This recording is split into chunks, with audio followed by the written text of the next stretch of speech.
Yeah, theology nerds. This is Trip, and I am with the Bo Daddy. And we're going to nerd out with our We're geeks back out. in the podcast studio. Ooh, I know. It's freezing cold, Bo. Yeah. I thought about it, but it's 27 degrees outside. I don't think my ice fishing tent would be a good podcasting studio at 27. Yeah. There are limits to everything. But I did get a new Bluetooth microphone Oh. that'll make it a lot easier to set up. I can just connect it to the iPad, use the Bluetooth mic, and keep the iPad plugged in so it doesn't, like, the battery doesn't go out in the middle of it like we did last time. That's funny. Hey, remember a couple episodes ago at the tail end, your microphone got sort of metallic?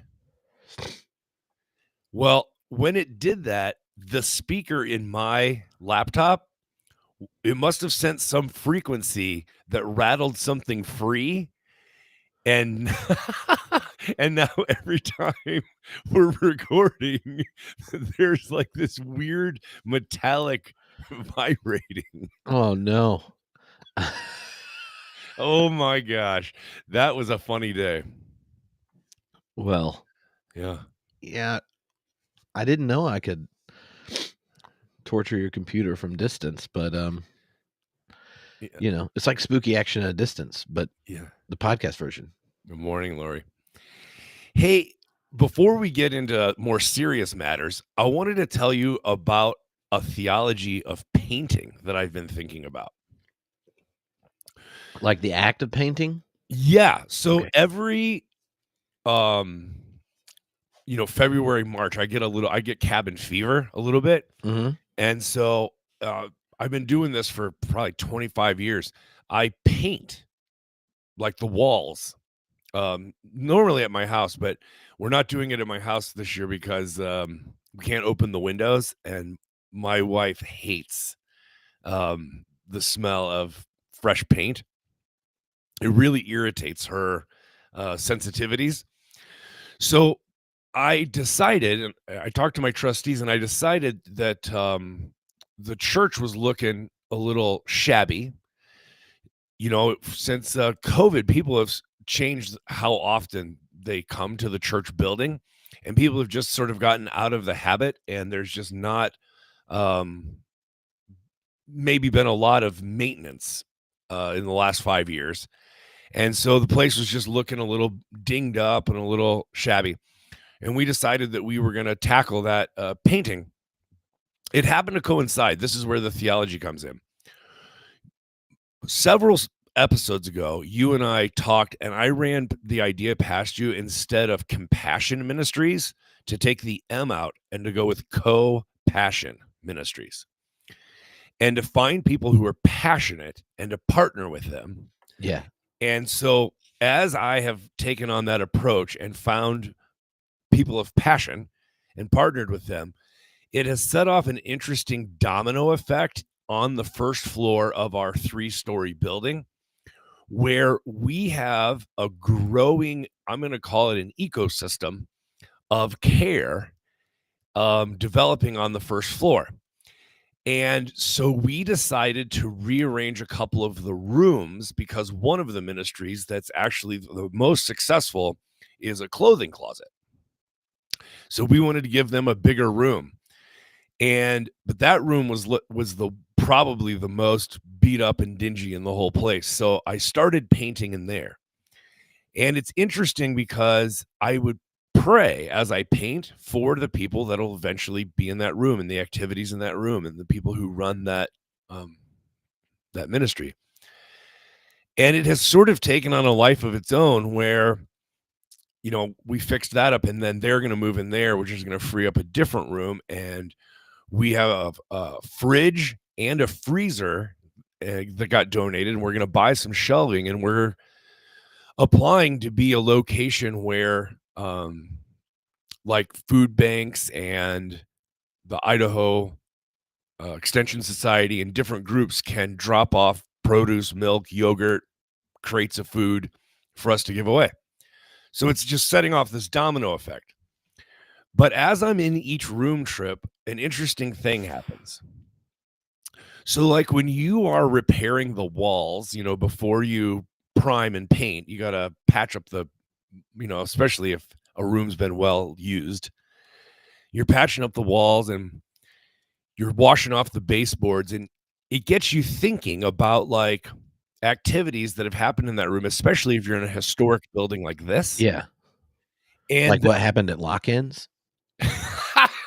apparently, back in the day, sardines in this building Yeah. was legendary and could take all night. There are a lot of Oh. places to hide. Oh, you don't have to explain it to me. Alright. The church I worked at in Redondo Yeah. was, like, the coolest place to play hide and go seek. Oh, 'Cause really? that old mansion, that got turned into a church on the Yeah. cliff, uh, and there I have a hiding place there that is so obvious, but no one ever found me in it for 8 years, and I had a $100 bill. I was like, "If anyone finds me," every lock-in, and I'd go there, and no one found me. Really? Yeah. Yeah. Wow. I would look for hiding spots while I was working and go, "When it's dark, where are the places that you can't see?" So Well, sorry, detour on hide and go no, seek. it was Which, as a appropriate. completely other aside, what do you think about at Theology Beer Camp this year, trying to set the world record for the largest game of sardines ever? Whoever is the youngest person at camp, because Yeah. they'll probably not be able to drink, they had to go hide in this church, and then the other 600 people go looking for them. The last half, it'd be real easy, but then we take a picture, and we're like, "Look, it's the world's largest game of sardines." That's pretty funny. Yeah. I Sorry don't for know what detouring your story. I don't know, it's fine. I don't know what the facility looks like that you're going to this year, but had we played it last year in Denver, that facility would have been There are epic. places we could have hid there that no one would have. Did Yeah. you know in the basement, they have a club at this church? This is, how you're like, "Oh, what's happened here?" In that church, in the basement, there is a miniature, train club, and we're talking maybe a Oh, 20-yard square, uh, where there are all these different terrains, no way. whole little city scenes built with Yeah? figurines and castles, all sorts of crap, and it's intricate. They have a whole team that this is their small group, is they all just get there and No work on the way. trains, and and a retired minister, like, kind of Huh, facilitates sharing while they build trains, and they have, like, middle that's schoolers to 90-year-olds. that's And pretty cool, man. I was like, "What is going on down here?" Over on one side, it's like furniture if someone for Yeah. emergencies, clothing, all this. It's all these things structured either by big events or ways we help people. In the middle of this room is this giant, uh No, I wish I had seen that. Back when I was really into Warhammer, I would build, landscapes, Yeah.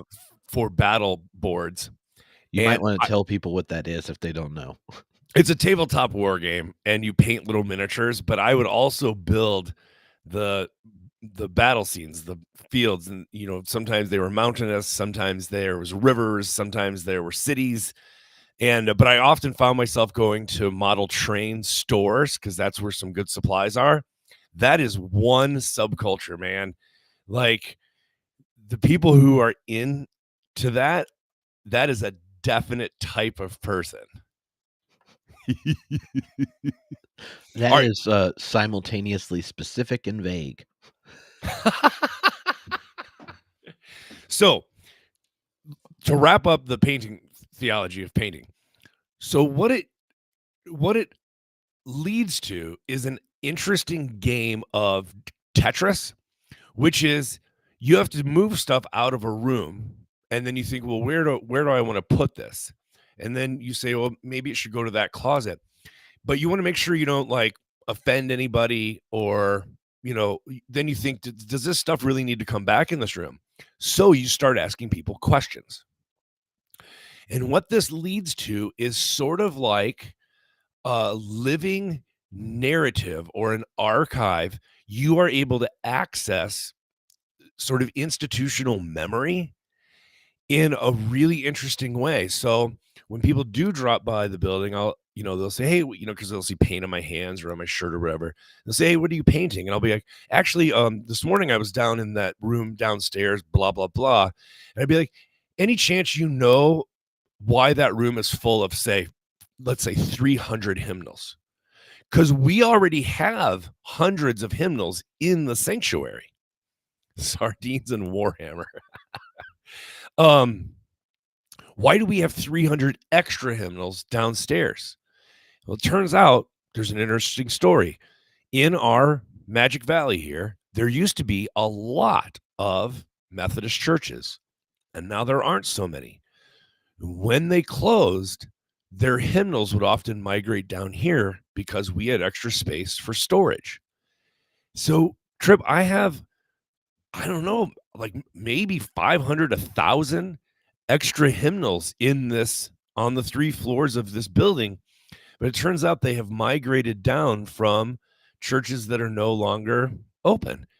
And you just start learning really interesting things, both about your specific location, but also the surrounding and like what ministry looked like around here in its heyday was so vastly different. You know, if you have 50 kids in grade school, Sunday school class, that's different than a small group of 5 to 8, right? And it comes with all sorts of interesting furniture choices. But when the ministry through attrition gets smaller and smaller, all those things end up somewhere else. And it's this painting thing has actually helped my pastoring because I get to talk to people and have different conversations because I'm asking them about, hey, any chance you know about this? Or, you know, and they just tell me really interesting stories, but I can see what this place used to be when it was an elephant and now it's a cat. And that's a completely different, Schaller, he had that analogy. And Lyle Schaller back in the day of church growth. Anyway, this painting exercise has been one of the best things I have done for my pastoral heart in a long time. Not only do I pray for the people who are going to be using that room in the future, but I get to learn all sorts of interesting things about how that room was used in the past. So that's cool. Yeah. That's cool. The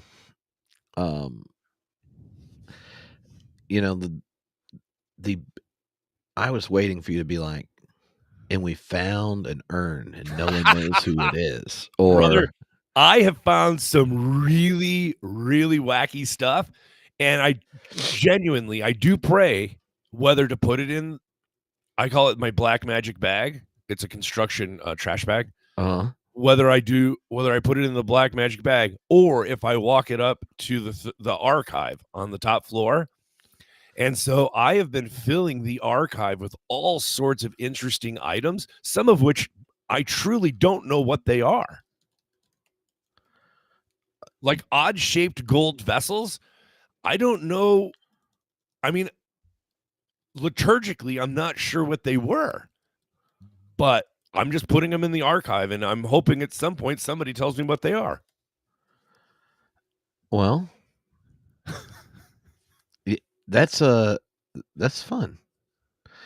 Have you ever had the experience of doing that and then realizing something went down that you didn't know about, and now you have to decide as the minister, like, do you want to pursue an explanation or just let it go? You're not going to believe this. I wasn't even going to tell this story. Trip one. All right, you tell yours, I'll tell mine, and then we can see which is weirder. Yours is going to be better. Mine's pretty mild, but still, I think, fascinating. So about 3 weeks ago, we had a memorial here for a woman who had lived a very full and long life. And her celebration of her life was really actually inspiring. People said amazing things about her. Later that week, I found a file unattached to anything else, not labeled. And it turned out, and I kid you not, it was from 14 years ago. It was her resignation letter. No one had mentioned to me that she was the choir director, but that there was a huge fight in the worship wars and about use of the organ and about musical style and about maybe a contemporary service. And I guess the pastor maybe didn't handle it well and was a little heavy-handed. And so she put her foot down and said, "You're not going to boss me around." And she wrote this resignation letter. So it was really weird to read a letter that was written by a person that we just celebrated, right? I mean, that was like 3 days apart. It was really strange. But here's the even weirder part. I recently, the woman who had been here for 14 years, which I didn't even realize was her replacement, her time with us came to an end. And in the debrief of her time coming to an end, a number of problems were articulated. But finding this resignation letter, it turned out these weren't new problems. They had been here for over 20 years, and I didn't know it. Oh, my.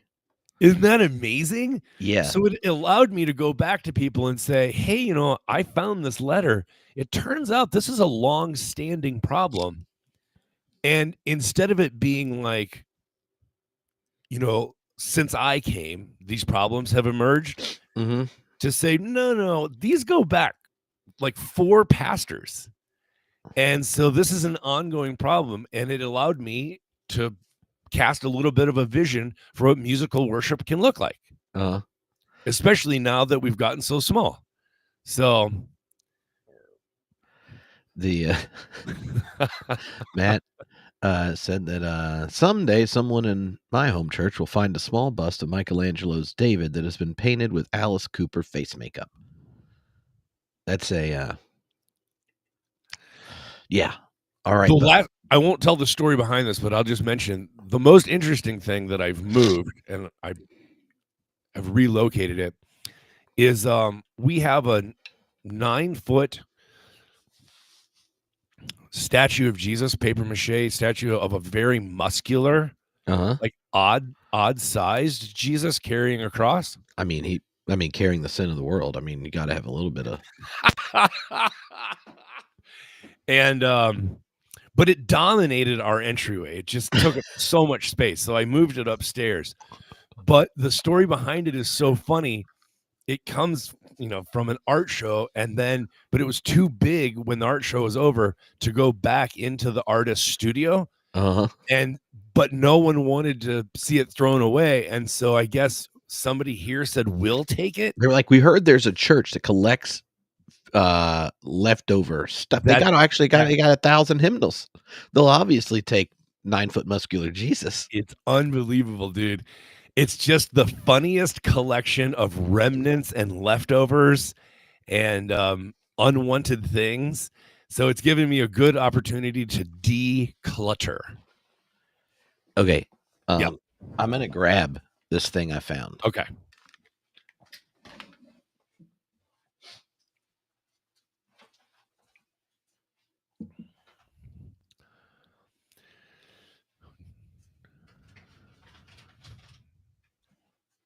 I'm going to read a comment while he's gone.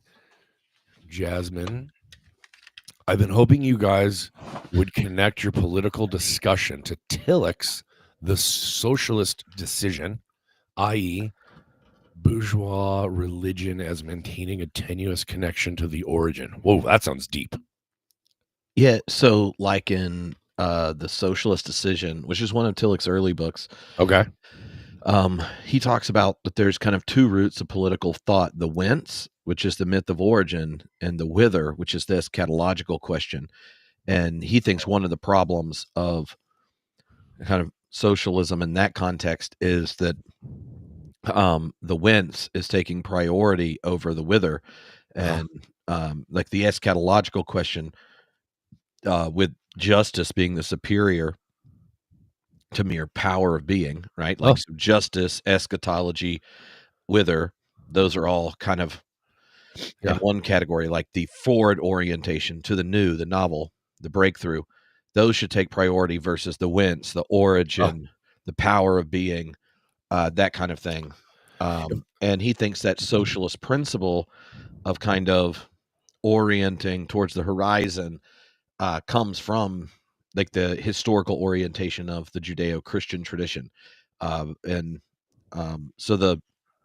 he goes, this is where a lot of these contradictions in socialism and this movement of revolution take place is the relationship between the is and the ought, where the movement of history and the demand for action, which is central to any historical dialectic.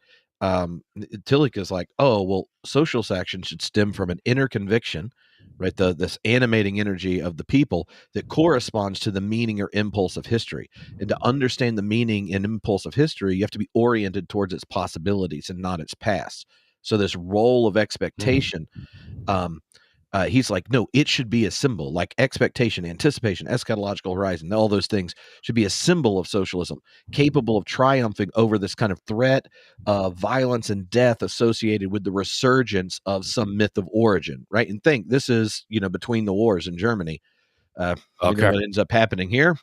Uh, and so that, like, when the orienting myth is towards the past, towards origin, towards soil, land, blood, bulk, then you aren't actually embodying the revolutionary principles that should be the socialist principle. And that is, in many parts, he goes, because the religious community actually wants material reality oriented towards itself. So they look to the past, right? God has sovereignly given us X, Y, and Z. Let us claim it. And then the revolutionaries have a diminished view of reality. He's like a kind of orthodox Marxism, where their only explanatory discourse is the superstructure, and like the material reality is dictating what's going on. He goes, so like both of them are missing something, namely that the inheritance of our traditions here are one that, yes, it prizes what we've inherited, but you prize it precisely by orienting towards the new, towards a deeper solidarity, towards the arrival of justice. And then the moment you've responded to justice, it happens again. Like justice is still on the horizon. Yeah. It's like, this is our goal. I read it when I was working construction between my freshman and sophomore year in undergrad. So that's what I remember from it. But it was one of those books where after, and I was like, oh, yeah, like this is why every real Christian should be a socialist. And I was working with workers, so like day laborers, and it also made me get better grades. So Trip, that was an excellent summary. If I were ever on a game show, you would definitely be on my phone a friend list. If the question on the game show was about a Tillich book. Yes.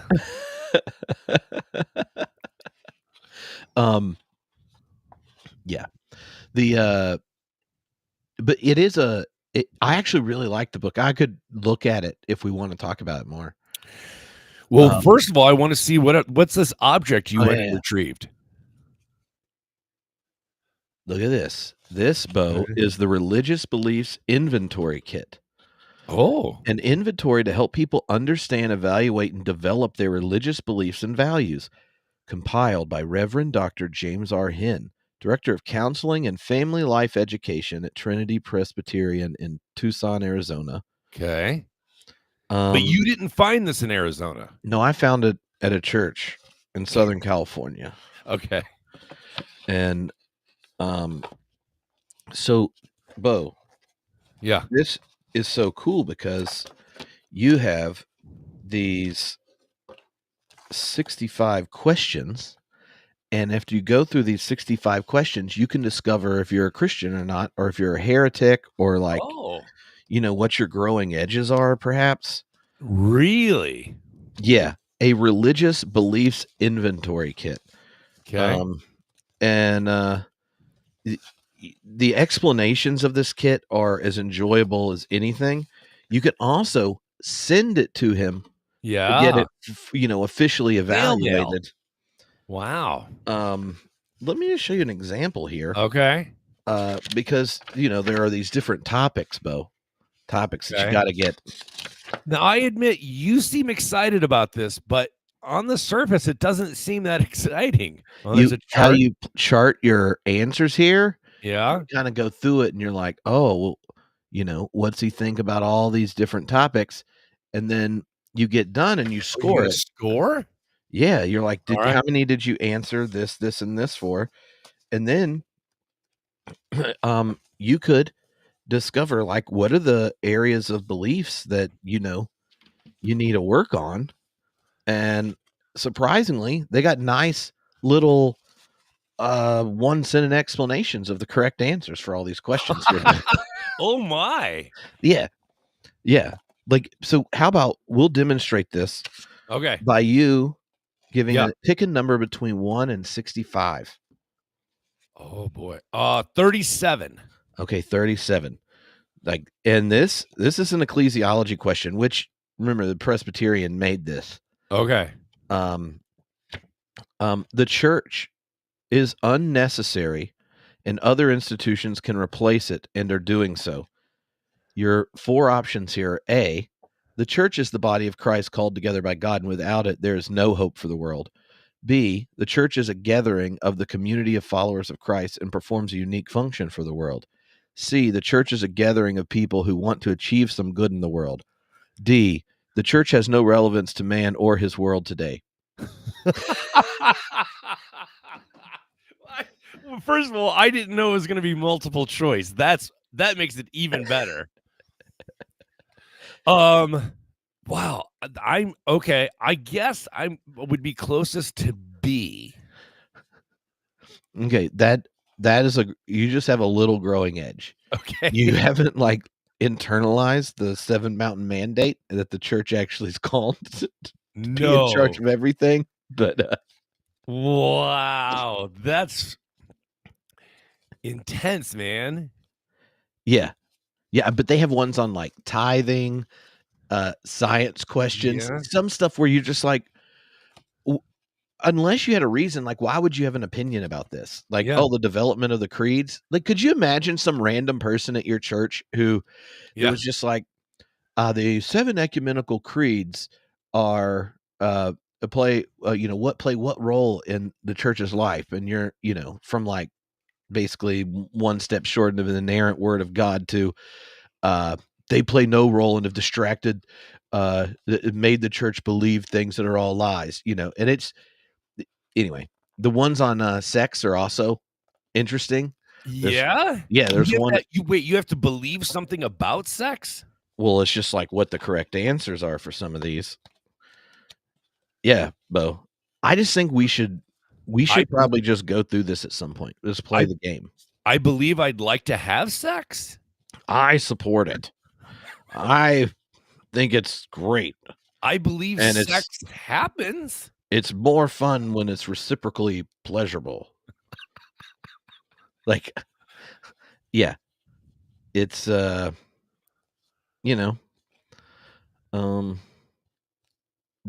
it does condemn racism. I will say that. Like, I was worried when I got to the question about essentializing races, and it's like, nope, God made everyone in God's image. You shouldn't be a racist. That doesn't mean, you're probably good to know, that particular cultures may have tendencies that don't cohere to biblical values. I was like, so you're not racist, you're just cultural. I see. You know what's funny? Oh, Lori wants you to read one. Hold on, let me look at the numbers to see where the sex one is, because I just have to say, like, it's not every day you're at like a church yard sale and find something that's with quality material like this. Oh, speaking of yard sales, while you're looking that up, one of the rooms I had to declutter was apparently we used to have an annual rummage sale. And so people would just bring their unwanted stuff and put it in this giant closet. It's almost the size of a room. And then once a year, I guess we would pull it out and put it out somewhere and have a rummage sale.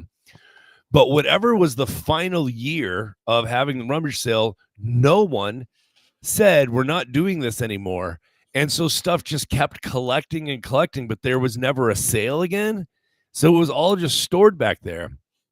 So we actually gave it consignment to a vintage shop and said we would split the money and that our portion would just go to a feeding program. Okay, but here's some of the science ones. These are just quality. All right. One must believe all the miracles of the Bible to be a good Christian. You must believe? Yeah. all the miracles of the Bible. Just like everything in this question doesn't make sense for most of church history. This is why it's great. Like one must believe here. Belief is obviously like assenting to historical enactment of something. So that's not even a biblical notion of belief. All the miracles, the category of miracle and the way it is used is like definitely a Humean. So no one in the Bible knows what the hell this means.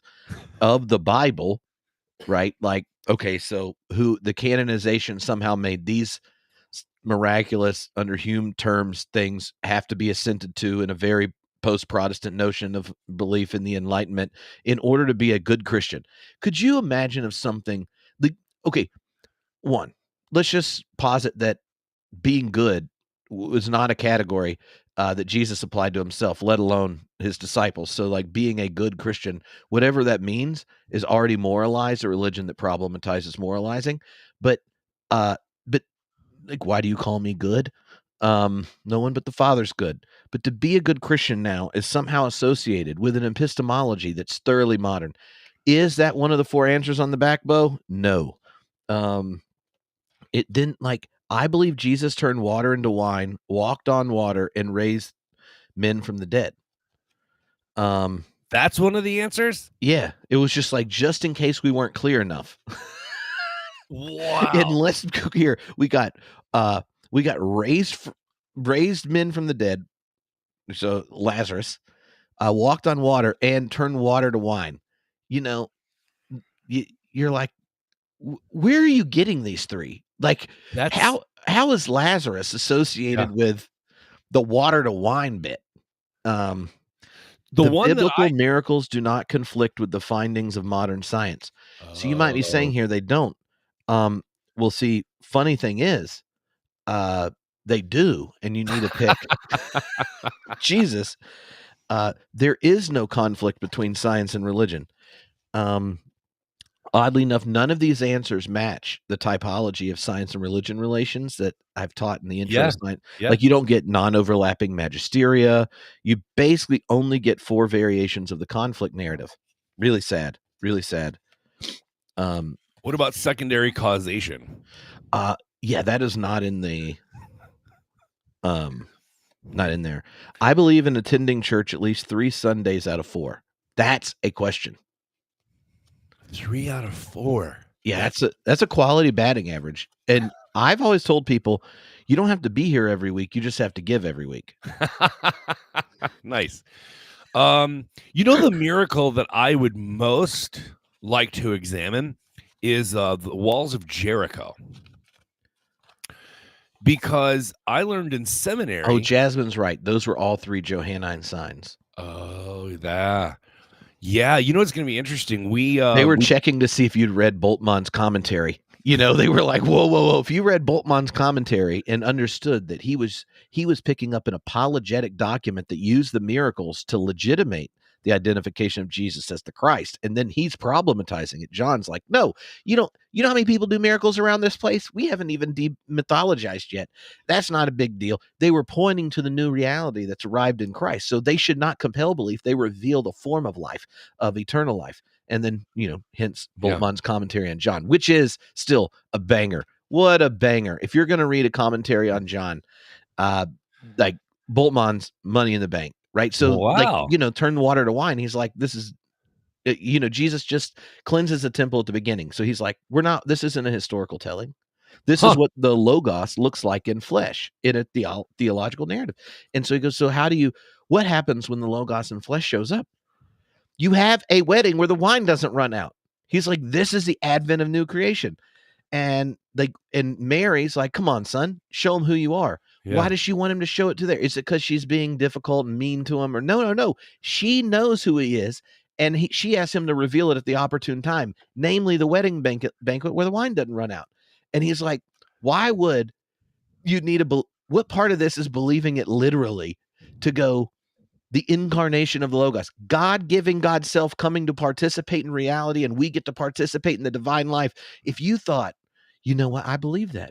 That's why I know at one point in time, some water got turned into wine. Bultmann's like, this is dumb. He's saying John, the Johannine guy, read some like apologetic track that included these miracles in it and said, this is why you have to believe in Jesus. And John's like, that's not what faith is. Faith is trusting that new creation's broken through. Faith is trusting that it's not about the resuscitation of John, of a corpse. It's about the coming of new creation, right? Huh. And so he plays with the resurrection of Lazarus. Anyway, well, I will check out the Boltmann, Boltmann commentary it's a because banger. on Wednesday nights, our Bible study, we're going to move into the Gospel of John starting in 2 weeks. Oh, because you aren't doing Daniel for your Bible study. You're doing the sermons. Right. And we just wrapped up the book of Jonah. Now, an interesting thing happened on Wednesday night. So we read the 4th chapter of Jonah, and then we had a little extra time. So we went to the New Testament. I always like to do this on the final week of a book study and say, does the New Testament reference the book of Jonah at all? Yeah. So it turns out in our Gospels, Jesus says, no sign will be given this wicked generation except the sign of Jonah. Right? Now, here's where it gets interesting. That is both in Matthew and Mark in a short way, and then in an expanded way in Luke. But it does not appear in John. Right. And I have a theory, and I'll have to read the book of John again with this question in my mind, but I have a theory that it's because there are so many extra miracles in John that are signs that John didn't need the sign of Jonah, that the other synoptics did, because it wasn't the only sign by that time.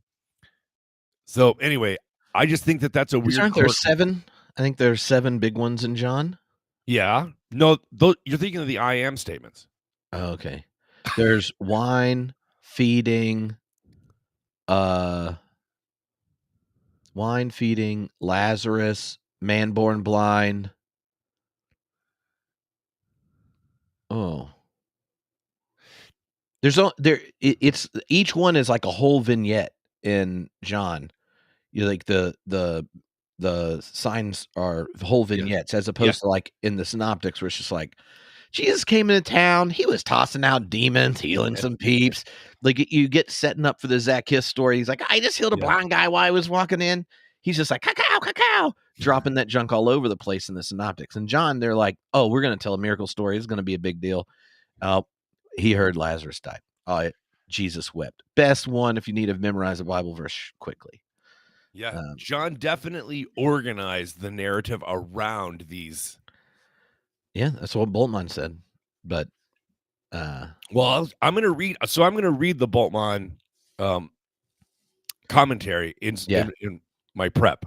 You should. I never. I haven't read it, and I'm thinking of my memory of reading it, going because I read it in undergrad, and I was a Baptist preacher's kid, so like Boltmann was one of those boogeymen. You're like, oh, he's demythologizing the Bible, blah blah blah blah blah. And then I'm reading it, and I'm like, I think we might have not understood what the guy's up to. Like, like normally, I don't just see like quality scholarship and sermons in a commentary, like sometimes you're sitting there going like, so what exactly am I doing with this? And he's like getting at what John's agenda and interest was in the way he sees the Christ event.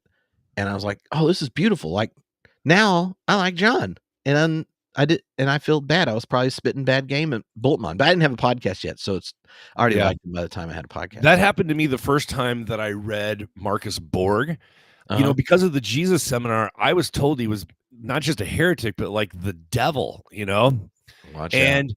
So I read a Marcus Borg book that I was living in Olympia, Washington at the time, and they had an amazing used bookstore. Mm-hmm. And I'm in the bookstore, and I just thought, well, I'm going to read this just to see how bad it is.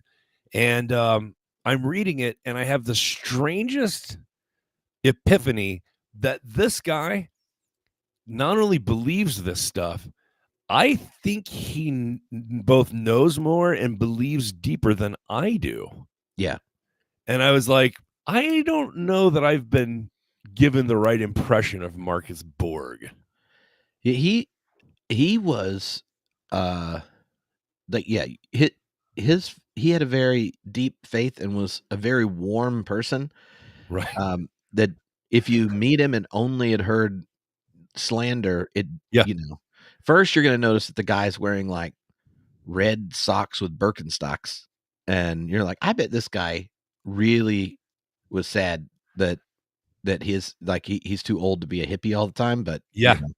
you Yeah. notice that, and then you're like waiting for him to do something, really heretical Yeah. Yeah. or whatever. And he gives a talk, and people, I've seen him give talks in the South a bunch, and oh, it's making sense. Like you get what his logic is. So you don't think, oh, he's being deceptive. Yeah. Then Q&A starts. Yeah.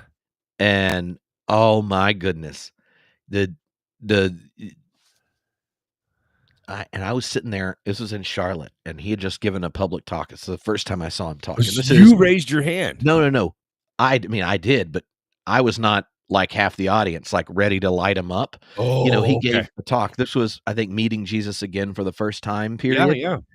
I think it was recently after 9/11. I think that's the book I read. And so, this is tangential to a talk on how we would understand Jesus in the historical context, and how understand the kingdom of God and the power of Rome, and, things that even N.T. Wright agrees with basically everything that was said in his talk, So it wasn't like his talk was something like you should also be a liberal Episcopalian. It was, Jesus isn't a upper middle class white Republican American, so we probably should think about this. And I'm like, yeah, everything he said, he and N.T. Wright agreed on. So it's like not even controversial for his material. Yeah. First question. Dr. Borg, are you telling me that Jesus would want me to love Osama bin Laden? And oh boy. And Marcus is like, he doesn't go to answering the question directly. He's genius. This is why I go, he has to be a real Christian, because I know what I would do when I've gotten these questions, and the person will likely feel humiliated. If Tripp isn't thinking, he's like, thanks for setting this one on the tee, son. Game on. I got the mic. That's what would have happened. I hopefully will evolve and become more spiritually mature. But he goes, I think I understand where this question's coming from, because I find Jesus utterly offensive sometimes. Like his trust in Abba was so big that he didn't think the weapons of Rome were the weapons of God's kingdom. That he didn't think he would solve the world's problems by bowing to Satan and becoming the new emperor. That he didn't even want Peter to try to protect him when he was getting arrested, and even healed the guy coming to arrest him. And you do all that, and we know the history of the church, and yet they preserved him saying, pray for your enemies, turn the other cheek, conquer people with good, heap love on them. And that, and he just starts going through this, and he goes, and I just know I can't be a good disciple of Jesus, because you're right. I have friends that lost people on 9/11, and I don't think I can imagine a world where me and Osama bin Laden stand before a loving God and it works out. It's just, I found myself caught up in the story of God, and I do know historically, and you can do your own theology just like I have to, but I do know historically that Jesus could imagine me and Osama bin Laden and him and his enemies before a loving God. Wow. And that was the invitation he gave, and it makes me so uncomfortable. And I think as Christians, our world is a bit different, but also that dynamic's there. And so what does faithfulness look like? I was sitting there going like, what the hell? Homeboy just like, he took that question, he resonated with his thing, he puts it back in, and he's like, yeah, we are both I'm joining you in being offended by Jesus. And I just want you to know that historically that's the case. He's like, but Jesus' dream is one where we can all stand before the presence of the beloved God. I'm like, oh, Jim, come on. Even when we had Marcus in Phoenix for and Big Tent Christianity in Phoenix. Big It was Tent, an event. Yeah. And he did the big presentation in the big room. He did pretty good. I think people were waiting for him to be more controversial than he was. But it was in that breakout session where we paired him with Rachel Held Evans that they were talking specifically about science, and he still wasn't as controversial as I had expected, and not nearly as offensive or dismissive, but he did, make a really strong case. And then I'll always remember, and you've referenced it recently, her hilarious retort was, well, I don't know about that, Dr. Bohr. I don't think that most people who sit in the pews in, my town in Tennessee would agree with you, or something like that. And it was just like they were just coming from such different worlds that they almost. Yeah. So Michael wants to know, wasn't N.T. Wright friends with Borg? I don't know about that, but I did see him on the same stage in San they Francisco. wrote a book together. They were PhD students together in Cambridge. Wow. So they've been friends since, their 20s. Trip, I was just going to humble brag that I've seen him on the same stage at AAR. Yeah, sorry, you stepped on my toes a little bit there. Sorry. Bo's seen them both on the same stage at AAR. Dude, when we did the live podcast, on that roof in Malibu where we did a few podcasts. Yeah. The one with N.T. Wright on there. Yeah. So it's the only one that got filmed, which is just entertaining. Not that I like rewatch it, but the funniest thing is every time YouTube puts it up, you see this picture, and he just left an academic conference. Yeah. And everyone else, like half the people there are the normal Homebrewed Live podcast people, and the other half were at this conference. But no one was dressed up except N.T. Wright. And he comes in, looking like an Oxford Don with his 3-piece suit on. And so like the picture has like, oh, well, here's Greg Boyd in like a hoodie. And then there's N.T. Wright all dolled up, like fancy looking.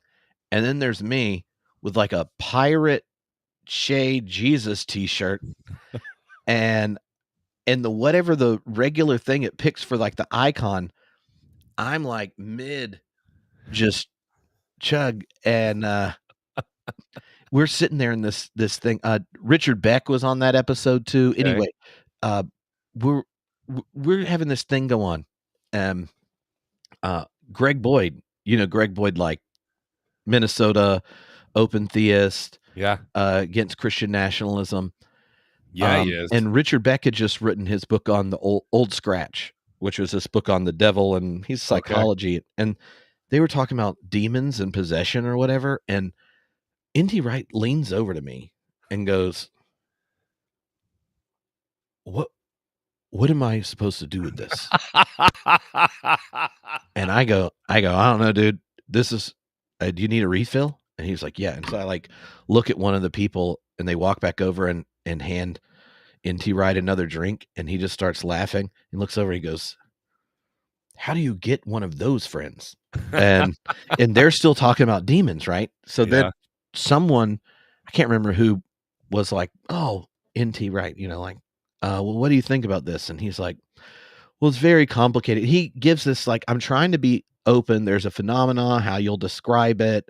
I don't want to be dismissive, but like, there is this sense of the demonic, like what, but do we want to like, are they trans personal image? Like he's trying to give this complicated answer. Right. And Greg Boyd's just like, oh no, I've met one. And Greg Boyd proceeds to tell a story about like encountering a demon.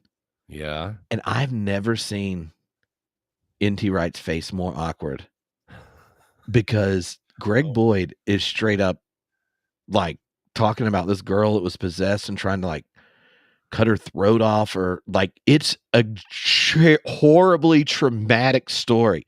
And Whoa. and this is like why he believes in demons, and he's telling the story. And I was like, well, it's hard to argue with a personal anecdote. But so then I just turned to N.T. Wright, and I'm like, Tom, some atheist political philosophers are really interested in Paul, and they pick up a weird thing around the way he understands spiritual warfare. You got thoughts on that? Oh my. It was one of the funniest things I've ever been present for. And I'm trying not to look like, what did I just let happen? And you know who comes to those live podcasts? This is not an audience full of people that were like, I need a nuanced view on there being demons, let alone someone be like, no, I met one. And so I'm like, oh man, this is not the audience for a demon tried to cut some throat off. Wow. Anyway. Or the setting. Yeah, because we're just sitting there on there's this beautiful Malibu sunset in the background. But he did a voice and everything, I think. Who knows? My memory of this, now that it's on the internet, we could find out how accurate. But like, he's like, yeah, and I was like, oh, you have a demon voice. Wow. The year that I moved from LA up to Portland, one of my stops was in Auburn, California, outside Sacramento.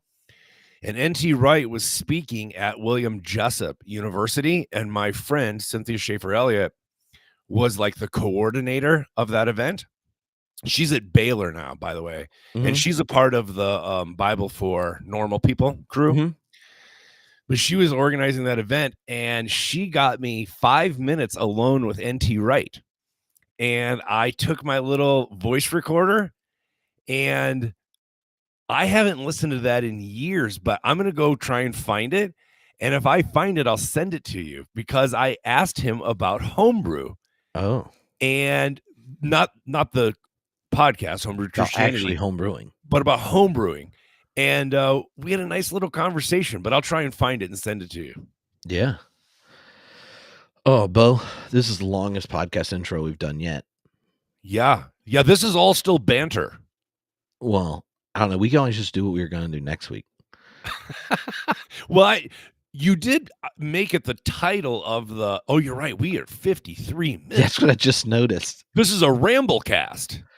I can just change the name of it. I want everyone to know I did prepare by actually writing out what we were going to talk about. No, you have detailed notes you want to go through about MAGA and civil religion. Yeah. And what do you think? Did you say let me think? No, I said, what do you think? What do I think? Yeah. You know what? So my only hesitation with putting it off a week is I'm worried that it's not going to be as relevant next week. Oh, because it'll be over. Right, that the MAGA movement's going to resolve. Yeah, that it won't be as hot of a topic in the news. Okay. I am just thrilled that you think it might be a less of a topic in the news, Bo. I mean, I'm sort of taking your optimism is just outstanding. I'm sort of taking a this too shall pass. Okay, well, what if we do it and we'll go through the sections, but you do like one big thought per section. And unless you ask me a question, I won't say anything till we get done. Okay, so you want to press on because it's what the thing is titled. Well, you encouraged me. I did, yeah. So I'll do the section and then you can say something after it. But unless you ask me a question, okay, I don't get to say anything else till I go to the next section. Oh, okay. This is an interesting format. So I will my friend Dave says from your mouth. Side note, I just want to tell you that I've been asked by 2 people in my congregation this week if I voted for Trump. And I find this fascinating. I'm not saying it's going to go away, Matt, that MAGA is going away. I'm saying that it won't be as hot of a topic in the news. Yeah. Amen. But to be asked if you voted for Trump is a very interesting thing because you said I'm a Christian and an American, so no. Well, what I said was, because I'm preaching through the book of Daniel, and what I said is, I'm curious what would have made you think that was a possibility. And it is fascinating that, Trip, when you don't use MSNBC talking points, people often can't recognize what they're hearing. If it doesn't come in a pre-digestible little packet, then sometimes they don't hear the nuance or the bigger idea embedded in what you're trying to say. They're only trying to categorize you. It's been a fascinating development. Oh man, I would be worried at what I would do in the pulpit the next time if two people asked me that. Just be like, I want to provide some clarifying questions. Like, I want to give some clarity. This to Trip. But I made enough jokes that make people awkward. Yeah, you do. That Anyway, I don't want to detour. I almost started to tell a story, Bo. Okay. All right. So here's the idea. Here we go. I recently, like last week, read Tara Isabella Burton's like 2 books on public religion, and then it connected with some of the Byung-Chul Han stuff I've been reading and thinking about. And so I wrote this little thing because I found, like, I've been trying to, when stuff happens that people are genuinely interested in, that different theorists and stuff I like reading help frame it different. Then I'm like, oh, I'll write something about this, because then you're introducing the theory stuff, but with popular context. Like, what is religious studies or philosophy or science stuff? How could it help frame? So that was the idea of this. And so I titled it "Manifesting America, MAGA and the New Civil Religion." And I'll read the first bit. Well, I'll read the intro in the first section. Something extraordinary is happening in American spiritual life. As traditional religious institutions decline, new forms of meaning-making have emerged, creating what scholars call a new civil religion. This contemporary spiritual landscape is characterized by its provision of meaning, purpose, community, and ritual outside traditional religious frameworks. Within this context, Donald Trump and the MAGA movement represent a unique manifestation of this new civil religion, blending elements of self-making, positive thinking, and reactionary atavism into a potential spiritual and political force. All right, now, the first section is titled "The Historical Roots of Self-Creation." This is Tripp's attempt to summarize the genealogy of manifesting in Tara Isabella Burton's book. So you see, genealogy of manifesting. Yeah, the spiritual concept of manifesting, which she points out is way beyond people that use it directly. Like, even the spiritual religious language of large numbers of practicing Christians act as if the implied metaphysic of their religious language is one where there's some inner energy that does things on stuff. Okay, for sure. And that's a thoroughly modern post-capitalism notion of the self. It's like, even when you're picking up old traditions, you imagine a world differently than they did, and then you get like energy manifesting the secret. Anyway, all right. So here's my attempt to summarize a genealogy in a way that's not obtuse. Okay. Maybe. All right. To understand how we arrived at this moment, we need to trace the genealogy of self-creation in Western culture. This history begins crucially with Martin Luther's radical reconception of religious authority. By establishing an inner-outer distinction within the self and emphasizing personal experience in matters of faith, Luther inadvertently set the stage for the individual's internal authority to become paramount in matters of meaning and truth. His insistence that no external body should mediate between the individual and sacred text would eventually evolve far beyond what he could have imagined. From this foundation, as Tara Isabella Burton demonstrates, the theology of self-creation developed through 4 crucial stages. The first emerged in European Renaissance, where figures like Albert Dürer began presenting themselves in ways previously reserved for religious figures. The self-maker appeared as a kind of demigod, a special chosen being by God or nature to participate in the divine right of creation. This wasn't democratic. Not everyone was seen as possessing this ability, but it established a revolutionary precedent. The Enlightenment transformed this exclusive divine right into a broader philosophical revolution. Thinkers began to recognize that customs around food, clothing, and sexuality weren't divinely ordained, but human constructions. The disenchantment of custom, the second stage, made everything open to interpretation based on individual reason. Authority and social custom came to be seen not as sacred guides, but as obstacles to authentic selfhood. In the 19th century witnessed what Burton calls the re-enchantment of desire, this third stage, which took two distinct forms. In Europe, an aristocratic model emerged through figures like Beau Brumwell, who turned self-presentation into an art form and even a kind of magic. Dandies were seen as miniature gods, with some occultists developing systems for turning self-presentation into literal magical practice. In America, a more democratic model emphasized self-made success through determination, exemplified in figures like Frederick Douglass. These threads ultimately resolved in the cultural figure of the Hollywood star, a being whose power to create and project a self raised complex questions about authenticity and performance. Meanwhile, the rise of consumer capitalism and Gilded Age wealth created new possibilities for purchasing identity and meaning.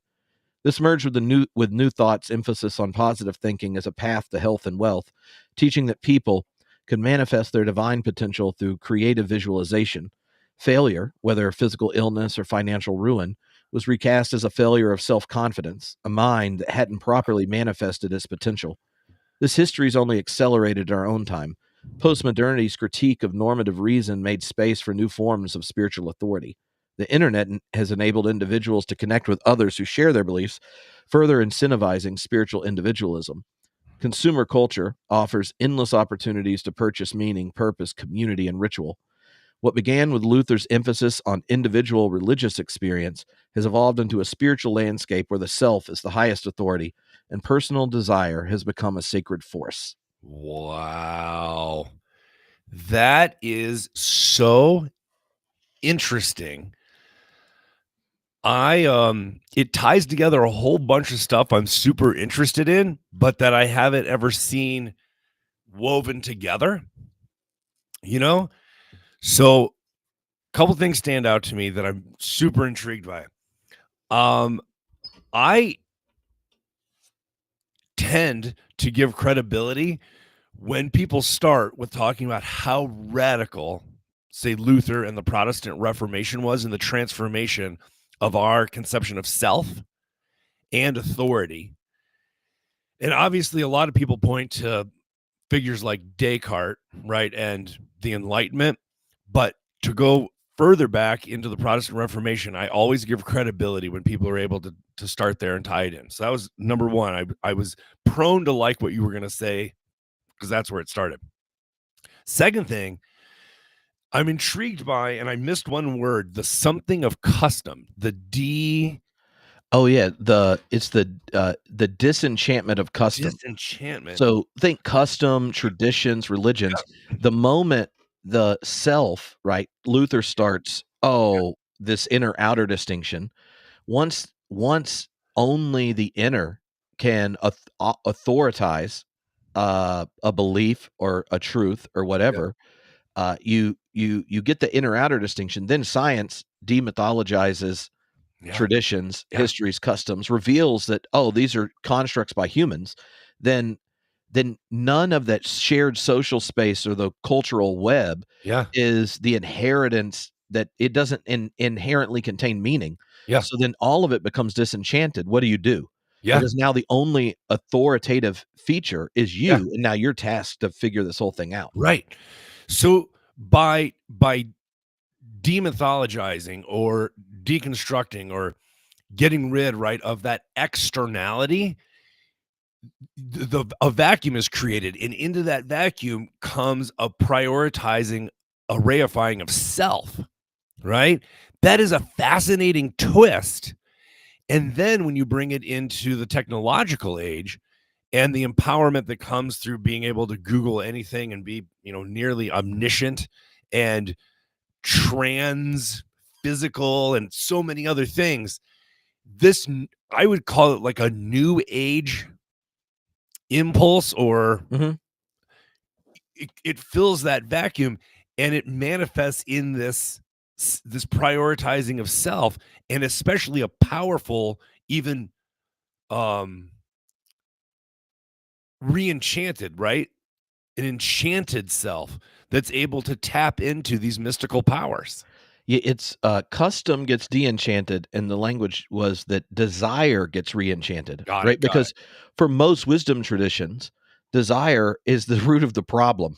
Now it's the only true authority for the self is one's desire, and then desire gets metaphysical legitimacy, right, in manifesting. Yeah. Oh, so now be it positive thinking, new thought, manifesting, all this kind, and but that language shows up, even within religious traditions who have Augustine and Luther in it, who think the worst thing you could do as a human being is give divine authority to the individual's desire. Yeah. It tends not to be what original sin legitimates.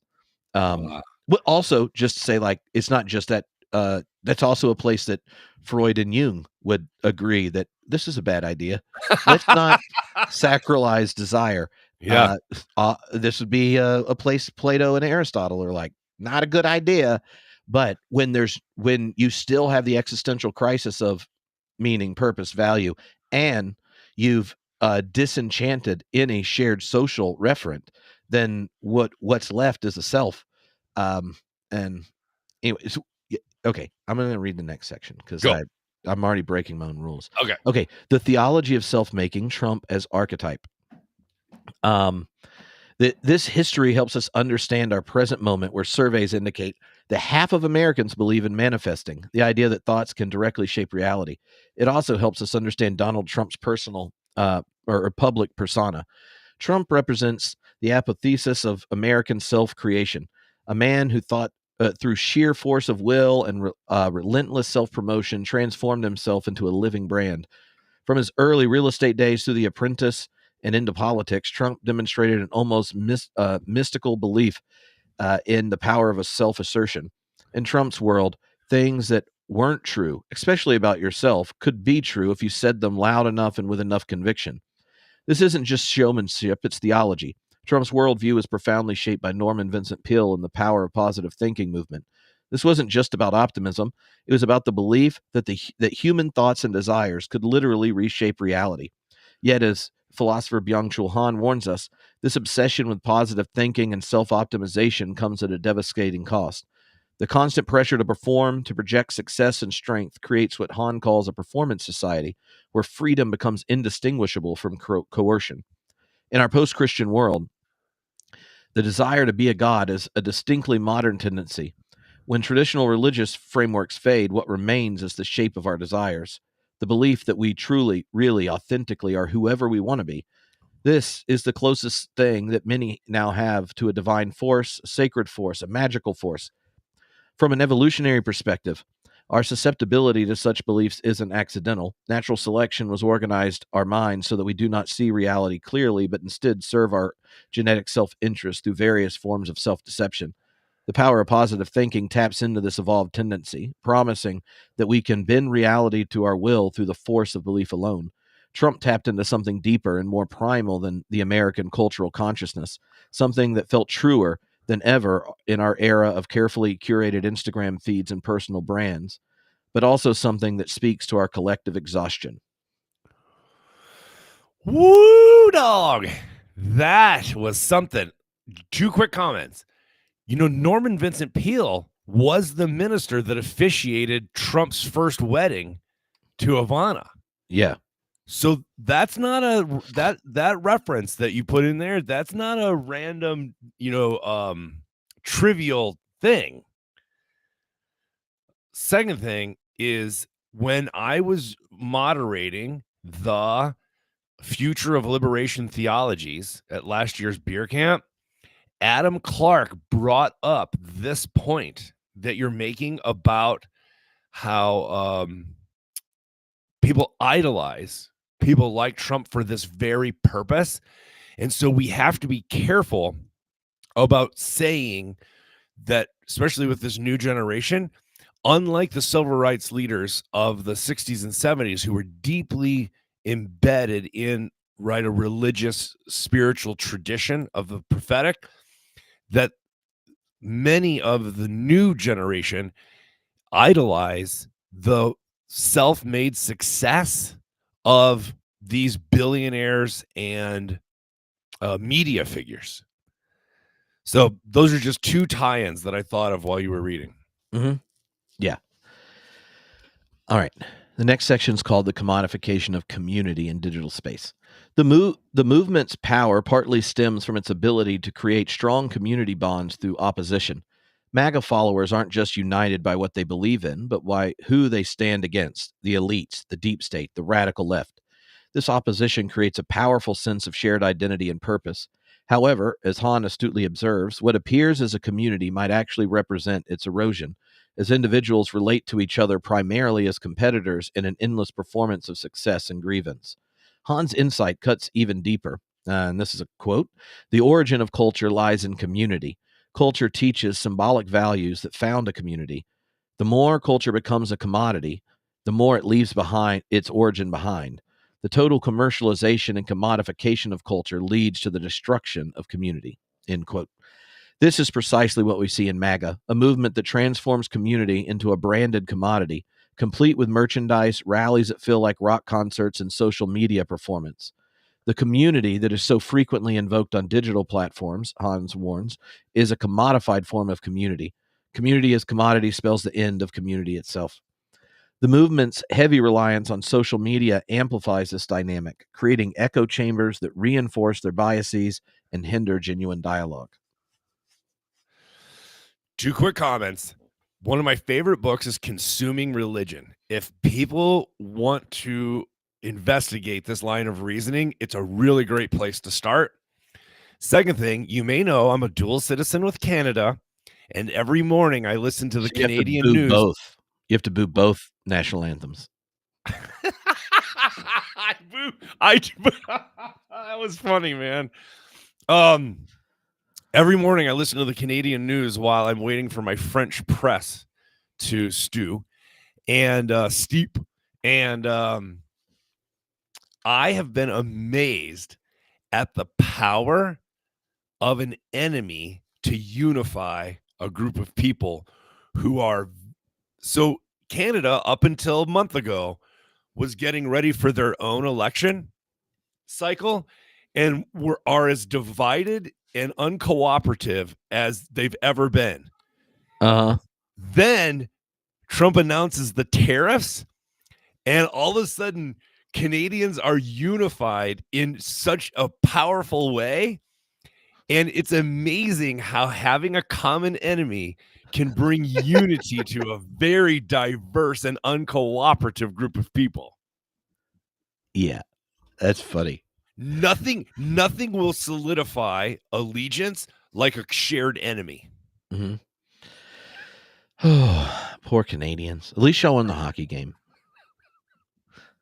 As if Canada became the 51st state, would you be double American? Have you thought about that? Yeah, man. I got double American citizenship. I would be red, white, and blue, red and white. Yeah. You'd have to put that blue in the cream of your patriotic Oreo. Hey, these colors don't run. All right. Speaking of nostalgia, the next section is called Atavism and the Politics of Nostalgia.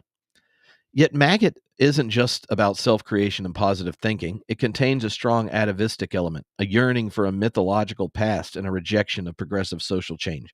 Yeah, see, this is a little connection to that Tillich aside earlier. As Burton observes, quote, Trump's vision of making America great again is explicitly atavistic.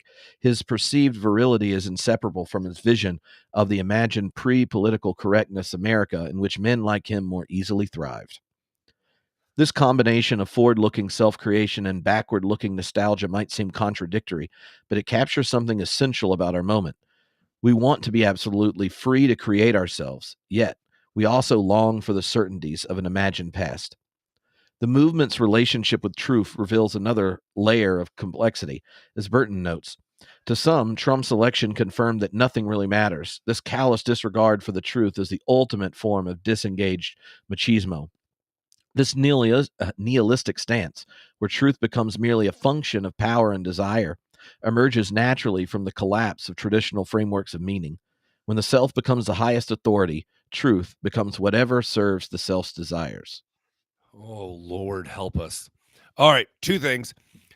I am fascinated with nostalgia and the misremembered past. One of the best introductory books I've ever found is called Remembering the Way We Never Were. Mm-hmm.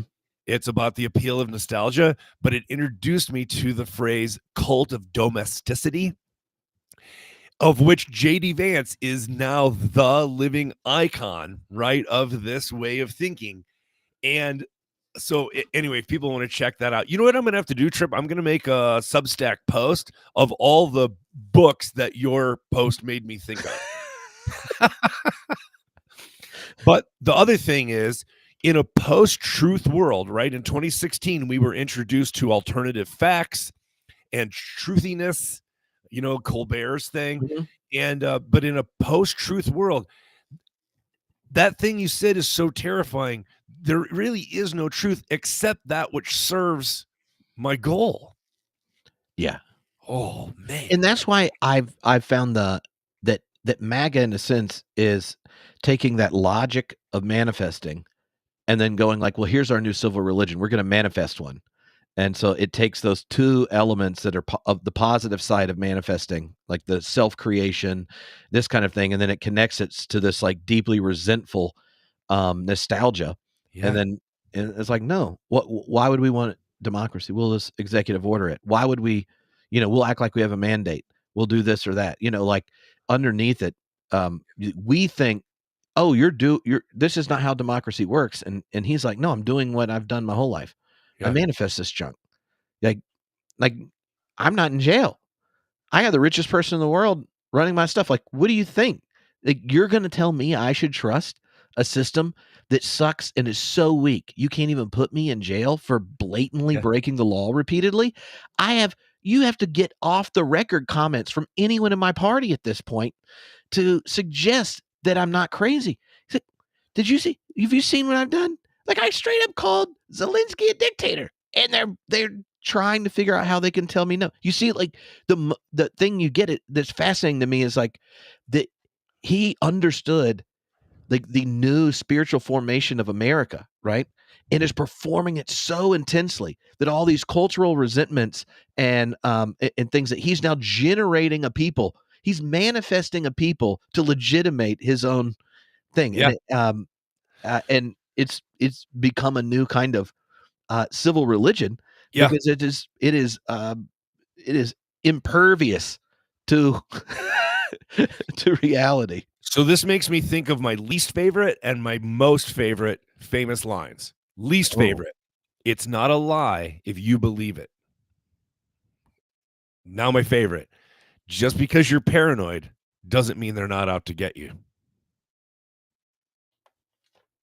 Usually attributed to Kurt Cobain, but we think he got it from somewhere else. Yeah. Yeah. Well, I can think of some other Kurt Cobain lines that are pretty cool. All right, so the next section is called Truth, Power, and Tribal Consciousness. These contradictions extend into the movement's relationship with truth and power. While celebrating individual self-making, MAGA demonstrates strong authoritarian tendencies. While preaching personal responsibility, it often operates through conspiracy theories that deny objective reality. Hahn would recognize in this the loss of what he calls negativity, the capacity for contemplation and deep thought that enables genuine understanding. The movement's rejection of intellectualism and nuanced perspective reflects this loss, perpetuating simplistic narratives that resist critical reflection. In a world where nothing really matters, where truth is whatever serves the self desires, the only remaining authority is the will to power. These aren't bugs in the system. They're features of a spiritual movement that has made individual desire its highest authority. The MAGA movement transformed these individual spiritual impulses into a collective experience. It provided a clear narrative of national decline and restoration. With Trump promoting himself as the only person capable of delivering America and making the country great again. From an evolutionary perspective, this activates ancient tribal mechanisms that evolved to help our ancestors form tight, knit groups in times of perceived threat. These psychological modules, which once helped bands of hunter-gatherers survive, now fuel political polarization and generate a tribal consciousness, the tendency to see our group as inherently virtuous and opposing groups as fundamentally evil. MAGA rallies became a form of religious ritual, creating moments of collective effervescence where individual desires for transformation could be expressed through communal experience. So this is where the civil religion element starts to show up. Mm-hmm. Okay. Because I was waiting. There's like two elements of it. One is like, this is the shift that's happened in Western notions of spirituality, their self-creation. And then here are these dynamics that are going through, right? Like nostalgia for a past that never was, resentment, tribalism, and stuff. So then how does manifesting in the Trump MAGA form generate a collective that reorients the populace in the way we expect to relate? Well, this is both deep and troubling stuff. It creeps me out. How much? Just out of curiosity, how much more? What? How much to read? Just out of curiosity. The last section. Great. Okay. All right. The last section is called Beyond the Politics of Self-Creation. Understanding MAGA through the lens of religious studies and cultural analysis helps us grasp both its appeal and its dangers. It's not enough to dismiss it as mere politics or simple demagoguery. What we're witnessing might be understood as a form of modern dandyism, the desire to be seen as special without traditional moorings of birth or blood, but occurring in a society, as Hahn notes, that has lost its ability to determine a coherent moral framework. We're witnessing the emergence of a new form of spiritual political fusion, one that will likely influence American society long after Trump himself has left the stage. As we move forward, we need to better understand how spiritual needs shape political movements, how individual desires for transformation can be channeled into collective action, and how new forms of meaning-making emerge in times of institutional decline. Perhaps most crucially, we need to explore alternatives to tribal consciousness and self-deception that characterize our current moment. The story of MAGA and the new civil religion isn't just about Trump or contemporary politics. It's about the everlasting human search for meaning, purpose, and transcendence in an increasingly uncertain world. Oh.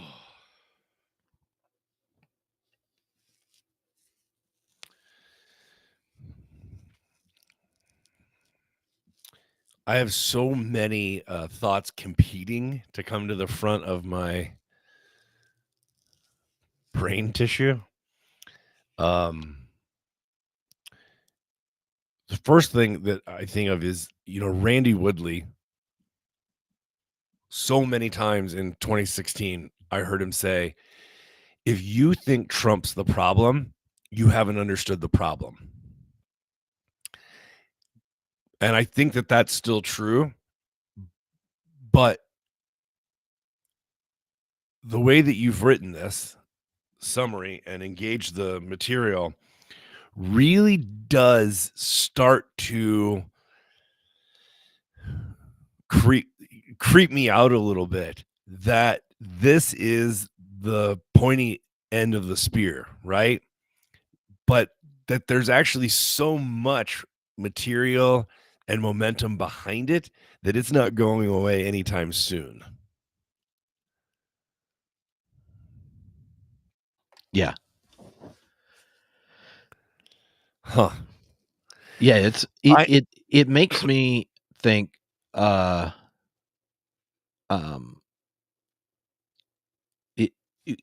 this came out of thinking about our conversation, like, oh, well, what's this draw of these new conservative, religious impulse, or these kind of, going back there. And I thought, but it's not the same, right? So you have a whole lot of people embracing a conservative religious identity and they don't actually practice it. So like whatever it means to embrace this identity didn't include like dramatic changes in church attendance, Yeah. But it did include attaching one's identity tribally to a political movement, right? And so, like, how do you get Muslims, Jews, and Hindus in America saying they're evangelical? You know, you only get a growing number of people in those other traditions saying they're evangelical, because evangelical means a spiritual, religious, political fusion kind of thing that has content to it.